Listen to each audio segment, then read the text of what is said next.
Kratko izjavo o današnji tekmi. Čestitke za ekipo z Domžal, pokazali so eno super predstavo. Mi smo en polčas zdržali, smo bili v igri, smo se dobro borili.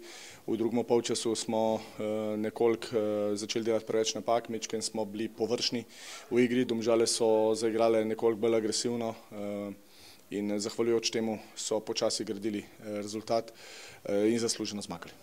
Najlepša hvala. Kaj izjava o današnji tekmi? Ja, če pa kratke, pa bomo.